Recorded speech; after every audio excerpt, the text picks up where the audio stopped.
You asked, and we deliver. Our summer series on Three Guys Before the Game continues with a WVU Hall of Famer. Coming up on our program, WVU great Lowe's Moore on deck. The Dean is here, Hoppy Kercheval. The Senator is in as well. We'll chat with Lowe's. We'll get into listener texts and questions a little bit later on. So jump on in. 376th episode of Three Guys Before the Game. Brought to us in part by Comax Business Systems, your full-service Konica Minolta dealer. Go to Comax Business Systems at ComaxWV.com, and by Burdett Camping Center, the only warranty forever RV dealer in all of West Virginia. Visit them at BurdettCamping.com. So as you probably know, if you're a regular listener to this program, we asked several weeks back as we get into our summer series of interviews with WVU greats, who would you like to hear from? And this name came up repeatedly. And we looked at each other and said, this is our fault. Yep. Should have had him on before. Absolutely. What are we doing? What are we doing? So you asked, we deliver. Please welcome to the podcast, ladies and gentlemen, WVU Hall of Famer, Lowe's Moore. Lowe's, thanks so much for being with us. No problem, man. This is a pleasure right now. Well, it's our pleasure. You know, when you put your name through the WVU website, everything continues to show Lowe's Moore, HOF. Little orange box comes up all the time. HOF, Hall of Fame, Hall of Fame. Just between us guys, when you autograph stuff, do you ever go? You go HOF, or I mean, do you use it? Because your boy Huggins is now going to have to add that to his autograph. HOF. You go HOF at all? I do not. I just put my name, WVU. That's it. I mean, what do you guys think? I mean, do you think he should? I think he's almost there. He's got his name and WVU. Now you just add HOF to it. I think you need to do it. Yeah. Yeah, you know, put the year behind it too, HOF and the year. It's kind of like a doctorate. You know those guys, Lowe's, they get that doctorate. They always put that PhD. Hop, what do you think? Don't you think he should be going HOF on that? I think that just the name speaks for itself. He don't even need the WV. Yeah, just go HOF. Just like Lowe's Moore. I mean, one of the greats. And, you know, Lowe's, I saw you play. I'm old enough to remember you playing here, and you were fantastic. I mean, you were playing. It was, guys. He's one of these guys that when he played, I guess again we could actually ask him and not act like he's not here. That's two in a row you've done that. No, but I mean, there would be games where we'd say he was so much better than anybody else on the court. The way he stood out. Yeah, well, yeah, that's why he's HOF. Hall of Fame. Hey, Lowe's, help us with something here, because before we started recording, Hoppy, who's getting a little bit, how do we say, he's a little older. He said, I'm almost positive that I was in the Coliseum for Lowe's last ever home game. He was out of the game, and the crowd caused such a ruckus that the assistant coaches, Gary Mack, Bobby Joe Smith, said, get back in there. Is there any shred of memory that you and Hoppy are in agreement with there? Did that happen? I think I went back in for a moment. I mean, you know, I think it's giving the fans what they want. You know, so you jump back in, you jump back up, and you run back in the game. You know, your last game of your career, right? At West Virginia, you want to show some appreciation. Not that you was going to go in and do anything spectacular, but I mean, that's still the playoffs, right? Right. So you're preparing for the playoffs, and you go back in the game. It was nostalgic because, man, it's a weird. I don't know if you know it or not, but it's a weird thing to know that you're not coming back anymore. You know. Mm-hmm. So you know, one more yell of the crowd. You know, at the Coliseum, which is one of the main reasons that sparked me in coming to West Virginia, besides Jerry West. You know, I just remember hearing that Jerry West went to West Virginia by the assistant coach at my when he recruited me at high school, and then going down to visit my very first time and just hearing that crowd. I just knew once I left there after that game, man, that I wanted to play in the Coliseum, and I did. So that was my beginning, that crazy crowd and that noise. And then at the end, you get an opportunity at the end to hear it again. It was just, for the last time, standing on that floor was very special to me. I think you said didn't do anything. I think you came back in and dunked. I think you did. You know, you're 6'1", but I think they called for you to come back in. You came back in, and somebody gave you a pass, and you jammed it. I'm pretty sure. He curtain called it. He just curtain called. Mic drop, curtain call. Yeah. Yeah, I don't remember that, but I did have a dunk. I think I was trying to get this dunk. I think the last game, I'm trying to remember, we played, I think, Pittsburgh. I think it was. But I do remember, you know, for the first time in my career, I remember, like, you know, one-hand dunk, two-hand dunk, alley-oops, stuff like that. But I had never dunked the ball backwards. So I just remember my last dunk in the Coliseum was dunking it backwards. Oh, there you go. Very style points. That was very nice. Yeah. At 6'1". At 6'1". Awesome. Nice. And I'm not sure you were 6'1". Were you 6'1"? Yeah, more close to 6'1", 6'2". All right. Yeah. Okay. All right. Yeah. I mean, that's what he said, what the doctor said. Hey, Lowe's, let's go back, because you're always looked at as the first one of the Mount Vernon guys to make your way here. What are your earliest recollections of how West Virginia got involved with you? What was that connection to at least get you even down here to visit? Well, Coach Jim Amick, I mean, who, you know, God rest his soul, he just passed, you know, in December, and I got the chance to go to Arizona and do his eulogy. Wow. But it was Coach Amick. The relationship I established, he was a coach that came to the high school, and he was the coach that showed me the film of Jerry West. We have established a relationship. Every time he used to come and visit, which you can't do today, my mom said, when Coach Amick comes, let me know when Coach Amick is coming so I can prepare another dinner for him, you know, and a special dessert. You know, so my mom took a liking to Coach Amick. I mean, he was just a fantastic person. Became very instrumental in my decision to go to West Virginia. You know, I was on my way to the Dapper Dan and to another tournament in Pittsburgh. I hadn't signed with West Virginia yet, and he wanted to get me signed. And literally, you can't do this anymore. Is that he stopped the plane as I was about to go to the runway, brought it back to the airport, and he jumped on, and I signed my letter of intent before I went to Pittsburgh to play in the All-Star game. He believed that if I went there and other people saw me and I hadn't signed with West Virginia, that I probably wouldn't have come. He's right. Hold on. But it was because of him that I came, not because of anything else. We always say there's no rules now, right? There's no rules. People doing whatever they want. That's way up there on the no rules.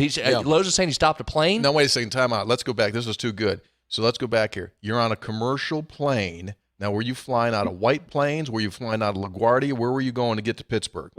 Out of LaGuardia.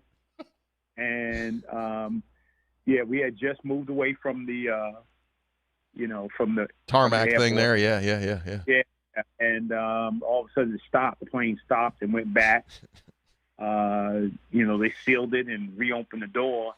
And I just, like, seen this person coming, behind this stewardess, and it was Coach Amick. I'm like, whoa. And he said, hey, I need you to sign this because I'm going to get your mom to sign too. I was like, this is your letter of intent. I was like, yeah, sure. I signed it. He jumped off the plane and went to Mount Vernon, and my mother signed, and we was all set. It was a done deal. Oh my! See, we think recruiting stories now are nuts. They were much better back in the day. That's an all timer. How do you get a plane to stop at LaGuardia and then jump on and say Lowe's sign? Hey, Coach Amick was a special guy, right? I mean, one Saturday morning he told me he was coming up meet me at the Boys and Girls Club at Mount Vernon, and he said, and I woke up Saturday morning like he's gonna meet us there at 10. I'm thinking 9 o'clock, and there was every year we used to have a Black Muslim festival at the Boys Club. So I called my coach, my mentor, and said, hey, are they having that, the Black Muslim festival at the club? And he was like, yeah, I think so. It's like, Coach Amy is supposed to meet us there at 10, a.m., like that. He's like, he is. So we both shower, jump up, get ready. Because it's like, this one white guy is going to walk in this building, with all the Muslims, black Muslims there, I'm like, oh my God. So we get there. We say, hey, you seen the white guy? He's like, yeah, he's inside. We go inside, and Coach Amy was this unique guy. He never met a stranger. I mean, he was smelling oils, making friends, slapping five. I mean, it was just, that's why you gotta love that guy, man. Oh wow, that's amazing. I tell you what, bringing the airplane back may be the greatest. Yeah. Maybe the greatest story we've ever heard in Mountaineer, because that was LaGuardia. It's not like it's taken off from Morgantown, which would have been a challenge. He's at LaGuardia pulling the plane back. That adds to it, right? Oh, that's right. That's too good, man. Because back in that day, remember, Lowe's, coaches would go into an area. For example, he would come to Mount Vernon potentially. He would take a hotel, and then they would hide the kid so other schools' coaches couldn't get to him. They would just kind of hide the kid. That went on all the time. But this is better. I thought you were going, when you started telling it, I thought you were hid. This is better. He brought back an airplane at LaGuardia. And then went on the airplane to get the signature. And then left the airplane. Said, I'm good. Thank you. Thank you. Sorry for the delay. I'm out. Oh, that was not great. today.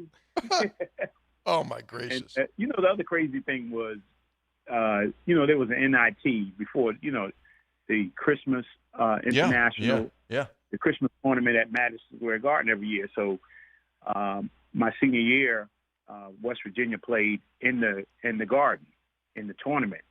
And I was practicing, and all of a sudden, man, as soon as we got it over with, the whole West Virginia team, which you can't do today either, the whole West Virginia team came to practice at Mount Vernon High School. Wow. And we watched them practice. That's when I met Bobby.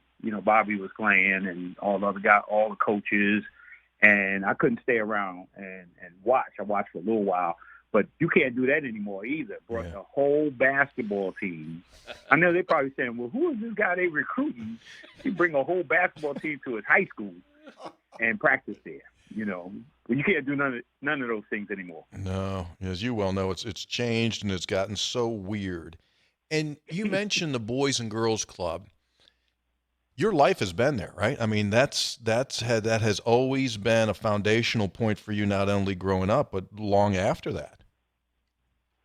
Yeah. Well, when I was a little kid, I used to go directly home after elementary school. And I used to walk by the Boys and Girls Club for years as a little kid. I think I was like sixth grade or something. I walked by, and my friends were going into this building that I seen every day. And they asked me if I would come in. I'm like, I'll go in. And I was like, man, there's a gym in here. There's room in here, man. There's all kind of stuff in here. And I ran home and asked my mom when she got off work, could I join the Boys Club? And she took me down there, and it was like $1 to become a member. And it was the start of over 50 years because, there as a member, there as a junior worker, senior worker, going on to college, and then, my career as an athlete and then retiring and becoming the executive director. I just retired 2 years ago, and after 27 years, so over 50 years in the Boys and Girls Club. Wow, that's incredible. And so that's how you got involved. I know faith has been a big part of your life. Did you come to that later in life, or has that always been part of your life? Well, let me just say this, too, is that those guys that you mentioned, you didn't mention them yet, but, like Jabari Hines and Kevin Jones, right, were guys who just, their brothers were members of the club, too, as well. And they were members of the club when I was the executive director there. And when you mention faith, it literally started in the Boys Club. Boys and Girls Club used to show some film on different faiths and stuff like that, and I took a liking as a Christian, I took a liking, and so ninth grade joined the church to play basketball, following a young lady to play basketball at the church. And next thing you know, I had established a relationship, even though I was always going to church. My mom and my grandmother made sure of that. But I didn't have a personal relationship at that time and until 14. So I've been involved with my faith since I was 14 years old. Wow. Fantastic. You played with, I'm going to rattle off some names here and just see if any stories pop to mind of guys you played with. Dana Perno, Junius Lewis, Greg Nance, Joe Frizz, Vic Herbert, Phil Collins. Phil Collins got an oomph. That's not a surprise. One time Phil hit me. I was like, I'm on your team, man. He's like, oh man, I'm sorry. I tell you what, with Hugs and Phil Collins, that was a little bit, right? That was like, was he on with Hugs? A little physical, yeah, right?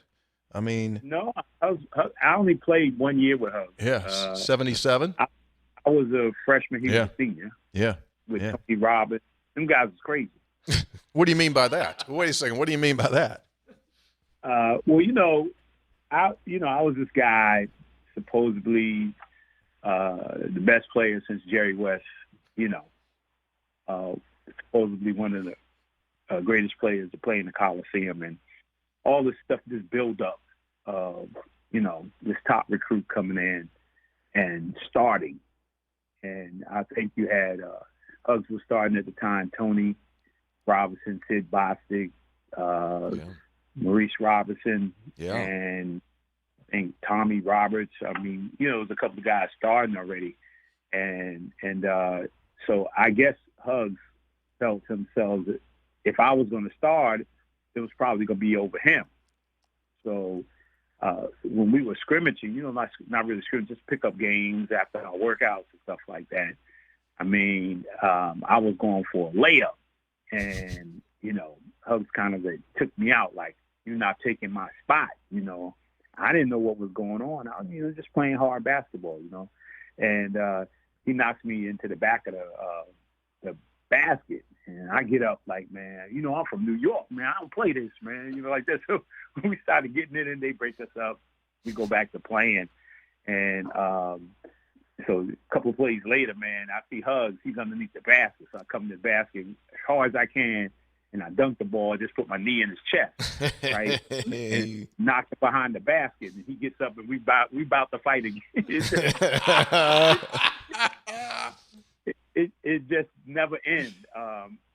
Tommy Roberts, he was like, man, every day was a new challenge, man, with those guys. They fight first and ask questions later, Oh, man. No, it was a great experience for me to have those guys on a team, and especially my freshman year, because I don't know that I was looking to start. I was looking to play. I was looking to play significant minutes, and I did. And so they were good, man. They was extremely tough. 6'5", Hugs like 6'4", 6'5". Tony Robbins like 6'5", man. Sid Bostic's like 6'7", 6'6", and Russell Chapman. Mm-hmm. I mean, and Maurice, 6'7", 6'8". Man, we had an NBA team, and it was just a pleasure to come off the bench and have an impact. I was just a little upset by the end of the year because I had played extremely well, and then we had beat a team, Duquesne, I think it was. We had beat like twice in the regular season, and then when we got to the playoffs, Coach Gardner didn't play me, and I was upset about that because we lost to them, right? And I knew I had played a significant impact those games, and so it hurt me, But I just, once those guys were gone, man, Coach Amick was saying that I needed to. Coach Amick came to me and said, "This year, you're going to have to shoot between 25 and 30 shots a game if we're going to win." And I was like thinking, I've never counted shots. I didn't count. I don't know that I shot 25 or 30 shots a game. Although my teammates will attest that I did. Every time I'm around them, they was like, "Man, Lou's never passed the ball." I said, "Man, every time I pass y'all the ball, you throw it back to me." Well, your production did jump. You got into sophomore, junior, and senior, and you went nuts. But that's where I was going to ask you is you came out of the gate firing. Your first 3 games of your career, you went 13 shots, 10 shots, 13 shots, double figures in 3 of your first 4. So you weren't scared. You said, "Give me the ball. I'll shoot it right now." You took your sophomore year, you took 17.3 shots per game. You took 487 shots. So you took 132 in your first season. So you tripled what you did your first year. So pretty much unpack. You went from playing 14 minutes a game to 34 minutes. You went from averaging 5 points as a freshman to 21 as a sophomore. That's a big number. As a sophomore? Yeah, but you had doubles in 3 of your first 4 games. So what was the conversation there? You come out right away and said, I'll shoot it. I'll shoot it here early. Well, that was my role. Coach identified roles. I was pretty good at not only just making baskets, but making people around me better. So assist-wise was important too. As you draw people, as you become that leader, then the scouting report changes, and so you not only continue to be better as a scorer, but you have to make the people around you even better. And with amazing shooters like Joe Fredz, and getting the ball, Sid was still there, and then getting the ball down low to Maurice. It made us pretty deadly. Now it didn't show during the course of the season. It didn't show how good we were becoming, and we didn't have that great of a regular season. But when we got to the playoffs and we made it to the championship, I don't think anybody expected that. But we were running on all cylinders, because we lost a significant amount of really good players the year before. We lost some very good veterans, and Bobby Huggins and Tony and Tommy and all those guys. So it took us a while to gel, and everybody to identify their roles. And we became a very good team at the end. Unfortunately, I thought that we were going to be better my junior year, and of course we had a coaching change. Right. Yeah. Right. Yeah. But this was a start. This was a great era because Lowe's and those guys, and then after Lowe's left, it was Greg Jones and Russell Todd and Lester Rowe. So there was a great run there for about 6 or 8 years. With oh yeah, definitely.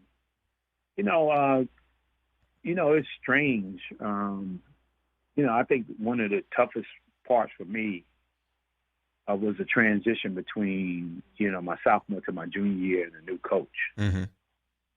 Yeah, it's weird because my daughter actually went through it when I was able to help her when she lost her coach.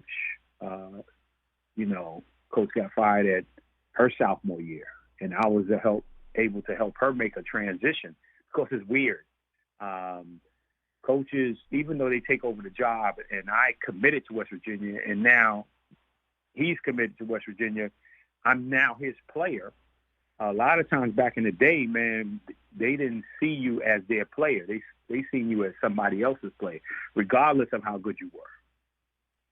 So they always looking to recruit to bring in their players to play in their system. So I struggled with that, and I literally thought I could have averaged over 25 points for the rest of my career.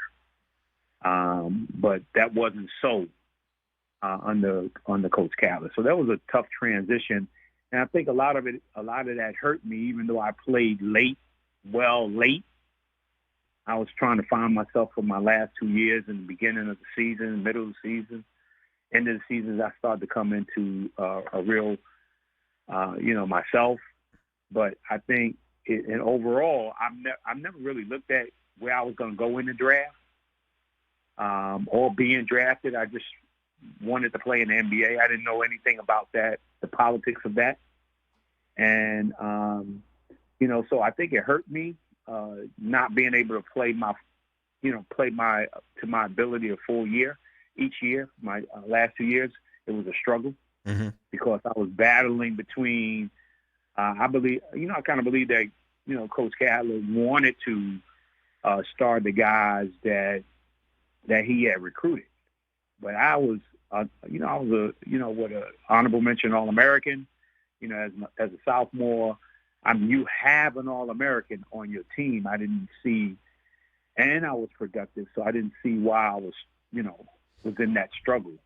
And I had committed to West Virginia, and so did he. So, yeah, that was a struggle, and it hurt my positioning as a draft in the NBA draft. But a lot of those things, I still honored the fact that, man, I love playing in the Coliseum, and I love playing for West Virginia, and I love the fans, and and in life you got to battle through some things, And I was fortunate enough to continue to be consistent as a college player for my last 2 years.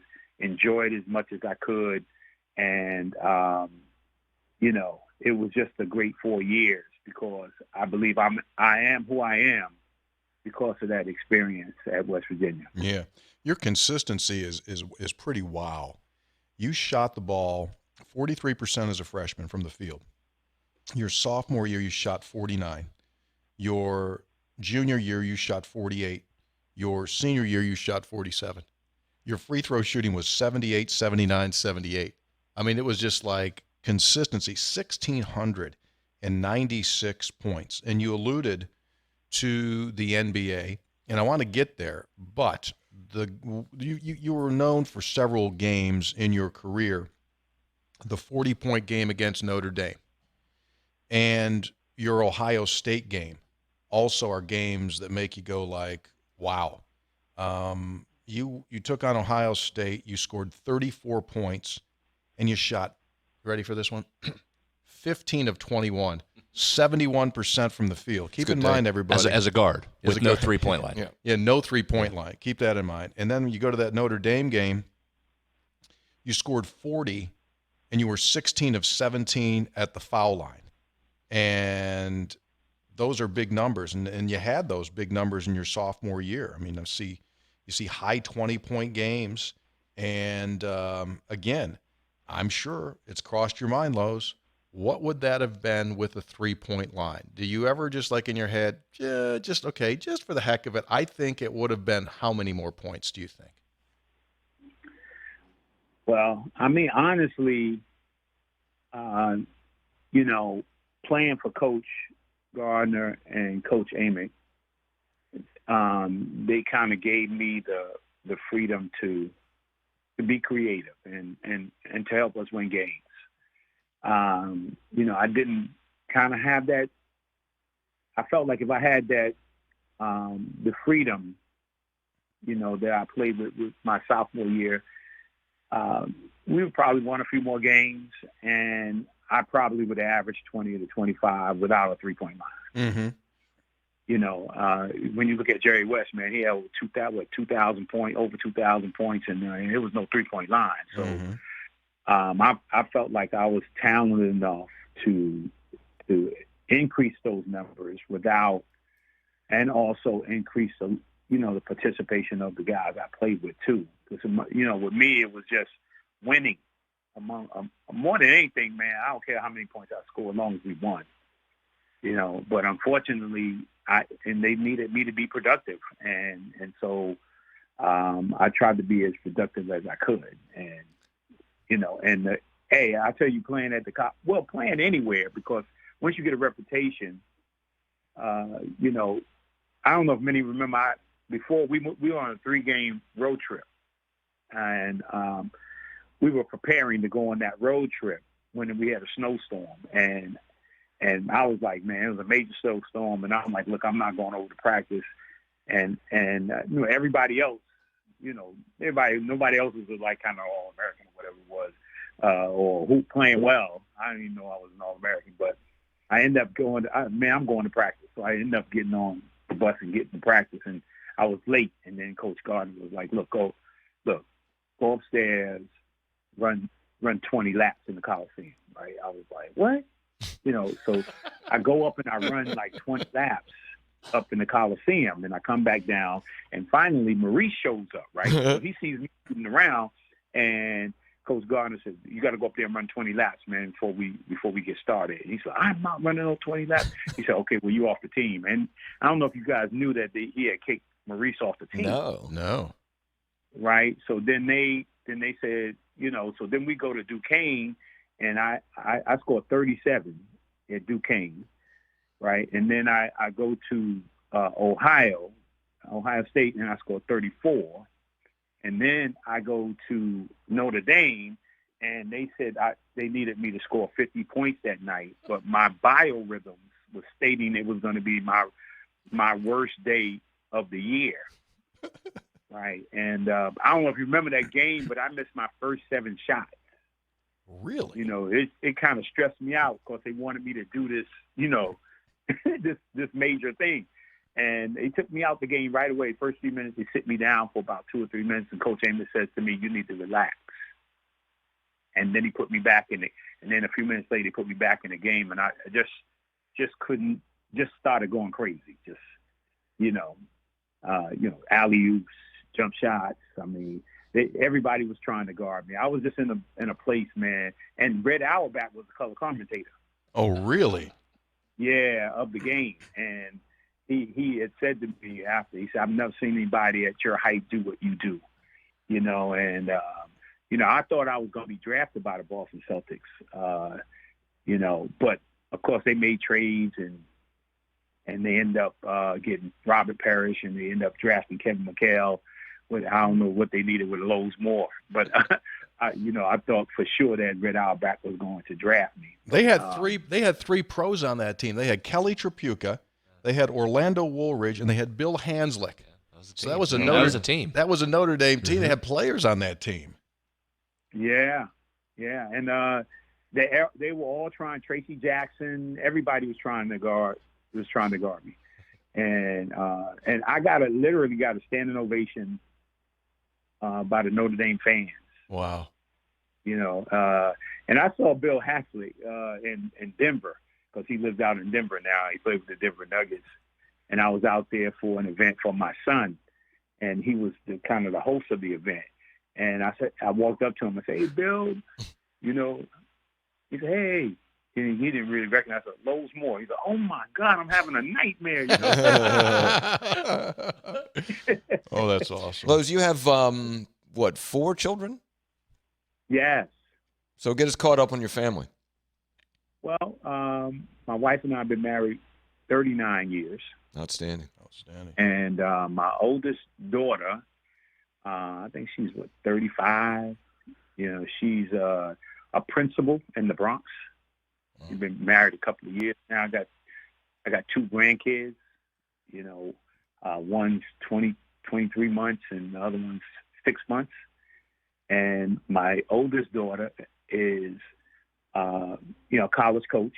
She coaches at Stony Brook. She's been all over the gamut, Howard, Lafayette.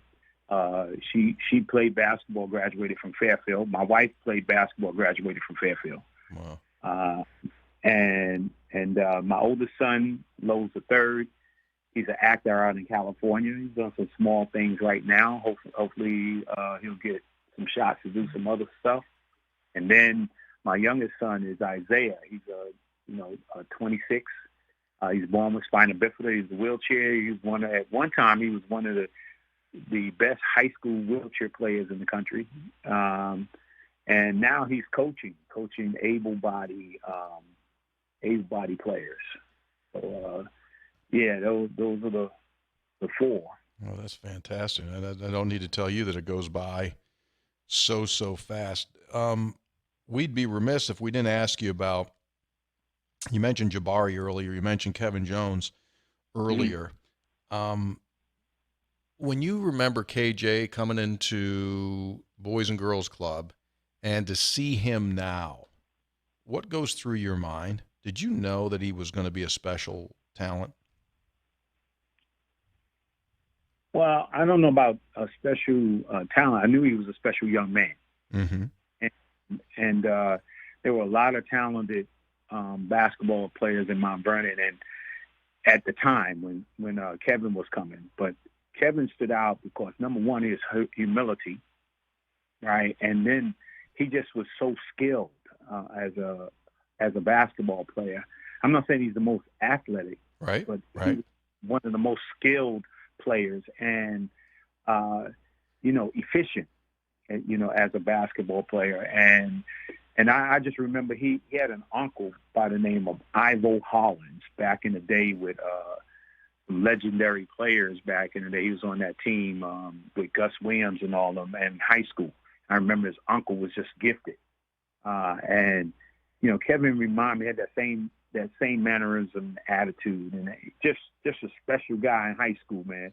And it takes a special player to go play for Coach Huggins. Mm-hmm. And I knew that he was one of those guys that would be a special player playing for him. And because Hugs, when he had just gotten the job, and he called me and asked me about Kevin. And what I just said about Kevin, I said to him that he would never hurt you, whether he was a starter or someone coming off the bench. You would never have a problem in regard to his attitude or his work ethic. And he's only going to enhance your program. So, and of course he did, mm-hmm.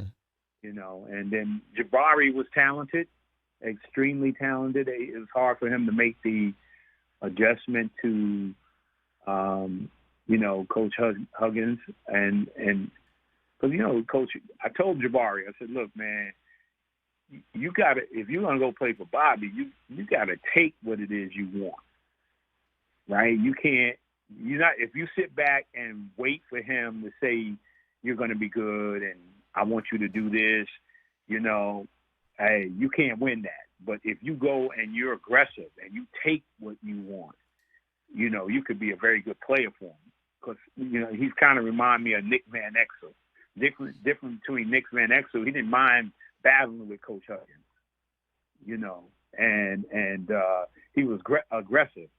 And I talked to Jabari about that, but Jabari is a super good kid, mm-hmm. He's good natured, and you needed to be tough with Bobby. You need to have a tough attitude to play for him. And so he just kind of moved on and did well at UMass. Ended up graduating from college and becoming a 1,000-point scorer at UMass, but.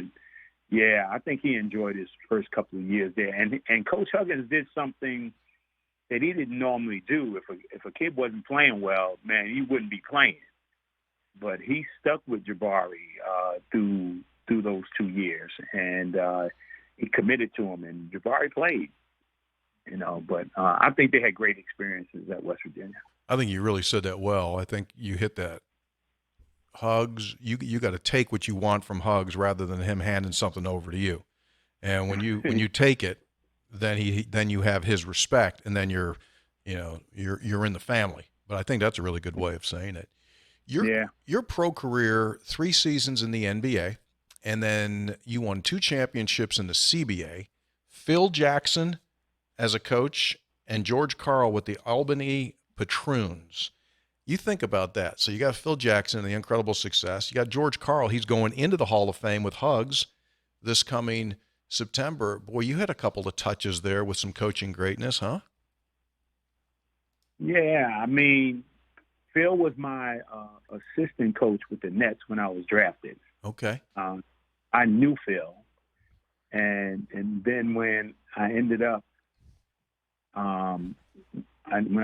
my second year, I wasn't on the Nets. I went to the CBA, Billings, Montana, and I played a year there before I got picked up by the Cleveland Cavaliers, and then eventually I got traded from the CBA, one of the CBA team, Billings, into Albany, New York, where the Albany Patroons was playing. Yeah. And I played with Phil for 3 years.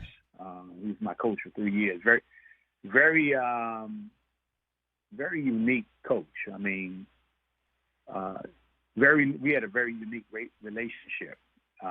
And then Bill Musselman, you mentioned Bill Musselman. Bill Musselman was, and then George Karl. But Bill Musselman eventually was my coach in Cleveland. with the Capitals. Yeah, and then he became the Albany Patroons. And remember, we were 70 and 10, I think it was, that year in the CBA. Wow. And we had the highest winning percentage before the Bulls broke the record, and then now the Warriors broke the record for the highest winning percentages. But yeah, all them coaches are very, very special, very different in their own ways, about how they approach the game. I mean, Bill was that kind of guru, the players coach, and philosopher, so, and always about team, always about the movement of the ball, and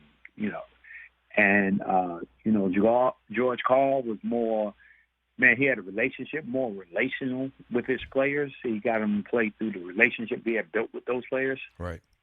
The guys played well. And then Bill Musselman was he was in his own world. I mean, but he was probably the most effective coach that I had played for. I mean, more unique coach that I had ever played for. But I mean, they all bring out something in you to make you a better person and a better player.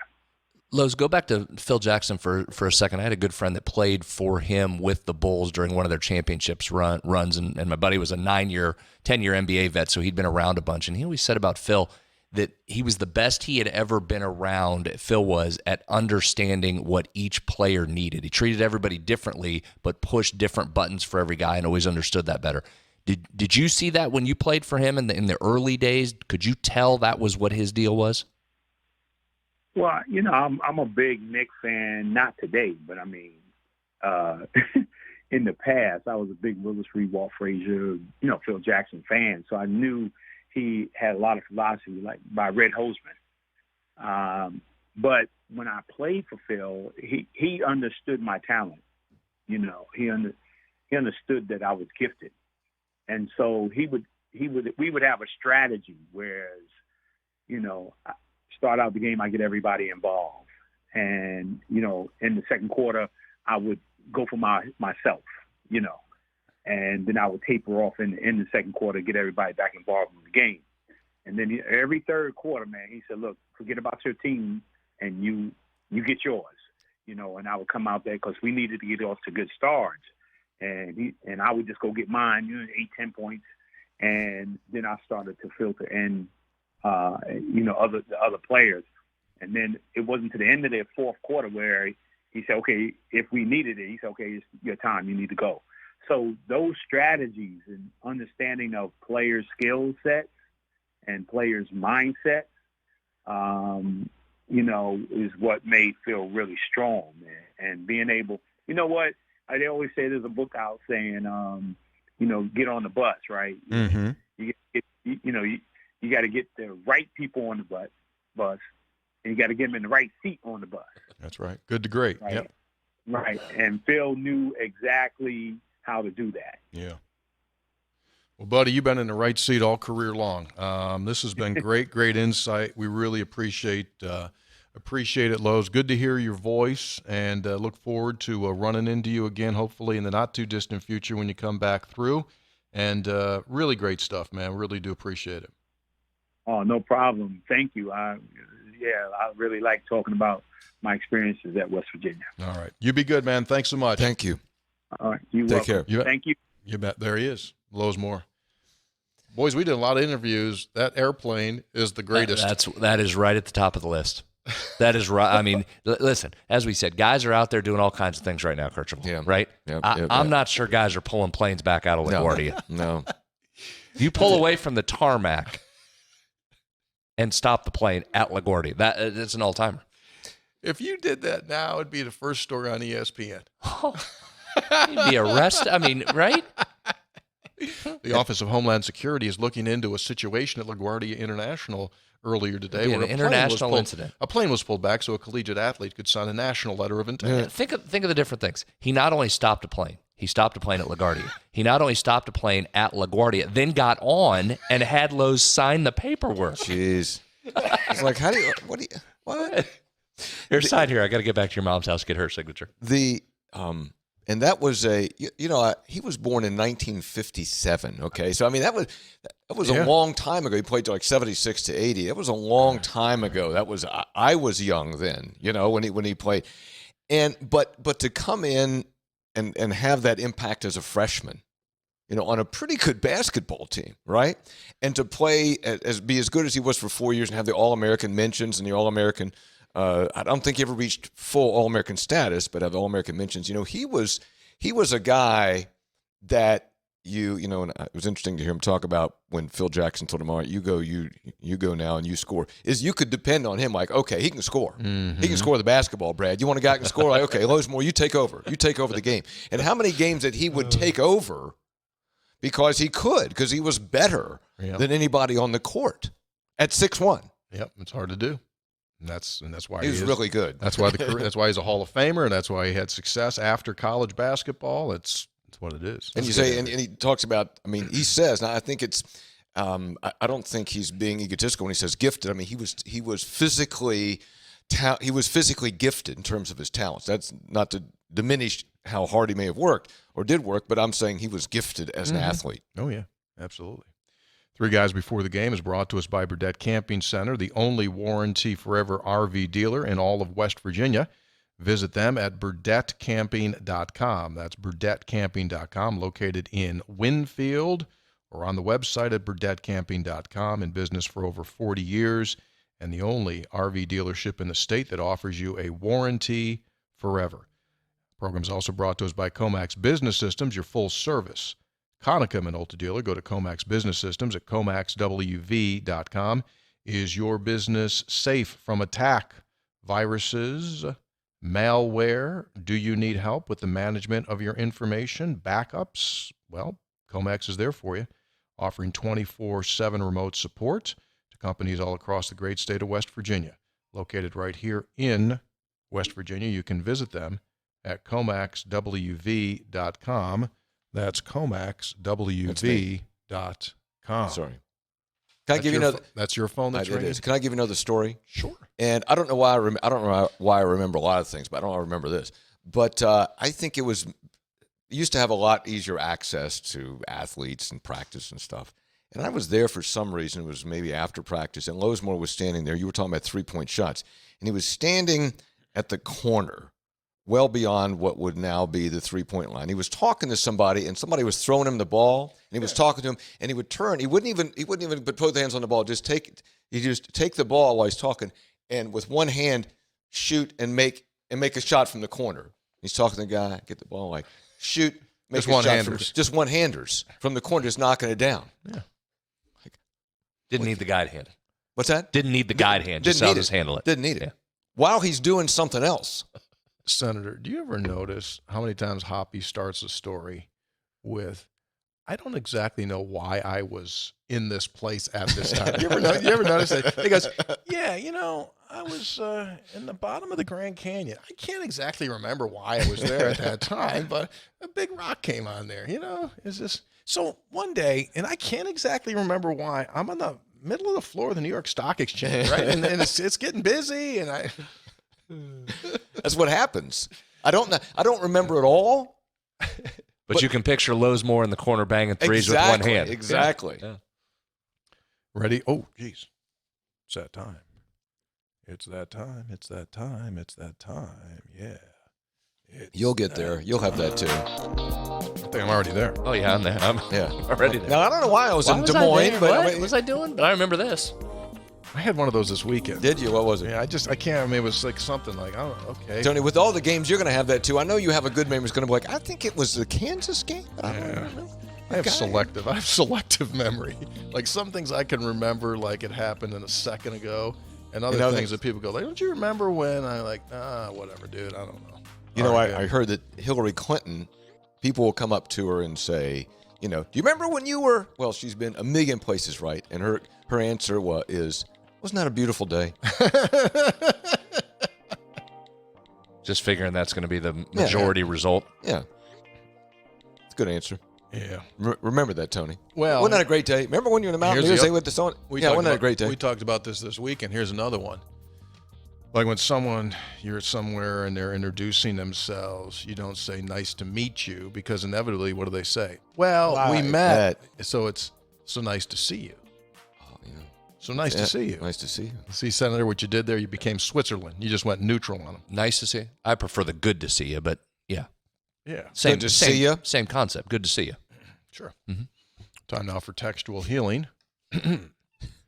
Texter writes in, I'm an episode behind. I just heard you talking about the baseball being dead this year. Tell that to the Reds' alleged phenom, Hunter Green, who gave up 5 homers against Milwaukee in 2 2/3. Well, Senator, like you said, they were going to start selectively dropping in rubber. Remember the Super Ball? Well, remember Super Balls? You'd bounce them and they go to the. Greg Nettles for the Yankees had him in his bat. That's true. He had him in his bat. Cracked the bat. The Super Balls, whatever. Here's the other thing. All due respect to the texter, probably shouldn't come with anything Cincinnati Reds related when it comes to struggling a bit. Just everything's an anomaly with the Cincinnati Reds. Texter also adds, "I'm so glad to have Emmett Matthews back." Texter, hey gentlemen, I know this is lengthy, but please hear me out. First, I'd like to throw my name in the hat for Jonathan Taylor Tyler's job. I have no podcast or extracurriculars that would interfere with my duties there. I have no problems sneaking seedlings and or foods on board a plane, train, or a boat. I would also make sure that each of you were regularly fully stocked on some delicious foods, fresh Italian meals for Tony, all the candies Brad can eat, and of course, a bountiful supply of raisins and prune juice for Hoppy. I also found it fitting that he was the one who asked Jed, a professional athlete, about naps. Meanwhile, my list of summer guests would include Pat White, Eric Wicks, J.R. House. I know you've mentioned Pat not being on the show because of conflicts when he was at South Florida, but with Pat no longer being there, could he make an appearance? I would think so. Yeah, I could do that. I'd do that. Lastly, my wife is first cousins with J.R. House. So if he gets on the show, maybe I get the job? I'm just saying, you never know to worry about cutlery in your backs with me. Yeah, that was brought out there. Anyways, thanks for the great shows. God bless. That's Philip in Tampa. It's a pretty hard pitch. Boy, right J.R. House, speaking of the Cincinnati Reds, waving guys in as the third base coach there for the Reds, right? Wouldn't he be fun? Yeah. I mean, obviously you can't do him in the summer with his baseball commitments. Yeah. That name, J.R. House, that was my early time over in the athletic department. He's a top 5 most mentioned name in my athletics career, just in terms of conversations you had about different people through the years. Yeah. House is in the top 5, might be top 3. Yeah. There was a lot of J.R. House talk. Yeah. And then came back when he was actually here with some J.R. House talk. Got on the field. That was amazing. That's an amazing story. His career, his life, his connection to W. That's a Pikewood documentary right there. Well, what's interesting you say that is that Dan Lohman, right, who's the Emmy Award-winning editor, when JR had injured himself and was making his comeback, I don't know if you remember this, significant shoulder, he was receiving his physical therapy at HealthWorks. And at that time, they needed someone for JR to throw footballs to as he was getting his arm. Dan Lohman was chosen, I believe, by John Spiker at that time. John knew Dan's Hall of Famer at Morgantown High School. Sure. Multi-sport, yeah. Four sports. So Digger Dan, would go out there, and he would be the designated pass catcher for JR. And JR would just smoke him, just like, yeah, he's a great kid. Great kid, jeez. That'd be a fun I called him a kid. Yeah, well, not a kid. I called him a kid. He's 42. He's 42. He's in the show. I just checked. He threw 109 touchdown passes against Morgantown High in the Super 6 championship. He did throw 10. He threw 10. I did it. Oh, did you? It was like a clown show. I mean, seriously. You can't throw 10 in a game. Yeah, he did, and it was like 7-on-7. It was like 7-on-7. Well, we gotta work that. Yeah, in let's sometime. get that. That'd be a great one. Well, he's I'd love probably to talk you with him. can step away from BP. Come on. Well, we need time. That's a long one. There's a lot of things there. I can't remember. Like he wasn't here, then he was. Right, exactly. Because then Rich came, and then he didn't come, and then he went to Rich. Then he was going to play pro base. Well, he did play pro baseball. Minors. Oh, yeah. And foregoed the football career. Then did the comeback to football, and had to get his arm ready because he had been hurt.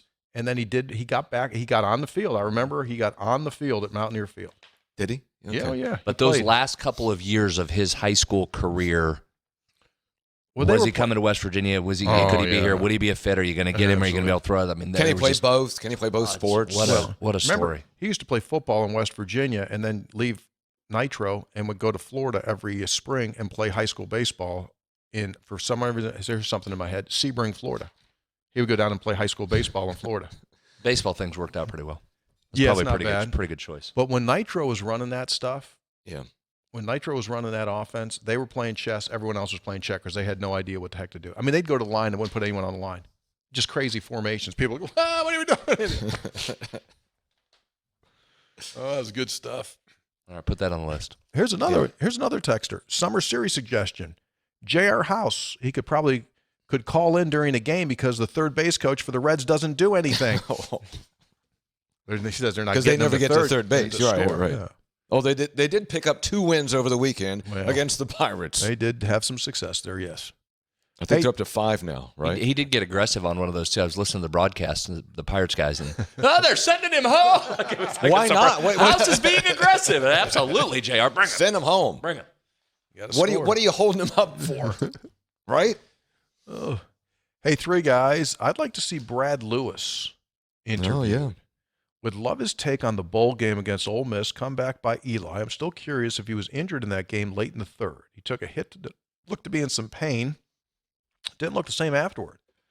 Also, we failed to score a point after the hit, which to the point in the game obviously was not a problem. I'd love to hear his thoughts. Keep up the great content. Yeah, I think we should try to do that. The last I knew, he wasn't far away from home, Shady Side, Ohio, and I think he's law enforcement. I think he was in law enforcement. I know someone that can get me to him. That'd be a good one. It'd be great. Go get him. Because you talk about round peg, square hole. He was forced to run Rich's offense, where he would like the exact opposite of what you needed to run that offense. And to his credit, man, he just said, all right, what do I have to do? The great story about him was after he threw all those touchdown passes in the Music City Bowl, the team left. He was still doing post-game interviews. He walked out in the parking lot, and the buses were gone. What? Is that right? SID guys had to bring him back to the hotel. Had the trophy, he got the trophy, he's got the thing, and there's the buses are gone. He had that game, that Ole Miss game, was just because he had, I think, been okay that year. And then the Music City Bowl, you go, holy cow, what happened? He had a great game. Ole Miss played man defense and didn't get out of it. And Antonio Brown kept running that crossing pattern. They had no speed. They could try to play man against him. He just run across the field. He'd get by him. He turned that corner. See you later. Tell you what, the good thing there wasn't a 5th quarter in their game. Well, they also wouldn't play Eli from the beginning. That helped too. Thank you. Was that Cutcliffe? David Cutcliffe was the coach then? And the defensive coordinator resigned the day after the game. Really? Yeah, he did. Yeah, he did. And that was the game that they started that the screen to Wes Hours. West Express down the far sideline just mowing people. Didn't Ole Miss also have Deuce McAllister? Yeah. They did have went on to play for the Saints. He was on that team too, right? And for some reason, the starting excuse me? That's phone. For some reason, Romeo, I want to say their quarterback's first name or last name was Romeo something or other. Let me check. Yeah. What year was that? 2000 and 2000. 2000. Yeah, 2000 and 2000. Hey, I lost you. Music City Bowl. There we go. Okay. We're just changing a few things up here in the cockpit while the flight's going on. I just needed to lower the volume on the folks, ringer. Just stand by. We're going to make we'll be our arrival in Miami is going to be delayed about 40 minutes, but just sit back, enjoy the ride. Obviously, we've had some things going on here in the cockpit. Apologize for that. We get some choppy air right now, and just buckle up and enjoy the ride. We'll get some smooth air for you, and we'll be on our way. Next 2 or 3 minutes. It's more like, we're going to have to go back to the gate. Those are the fatal words, man. Yeah. When you hear back to the gate, you might as well just. And then some guy that doesn't look anything like has anything to do with it gets on the plane. That's when you got to worry. You see that fluorescent vest coming down the aisle. You know it's going to be a long, long day. Texter says, I have read basketball has 13 scholarships, and they're all used, but people are still talking about adding more players. How does that work? Well, there are no rules.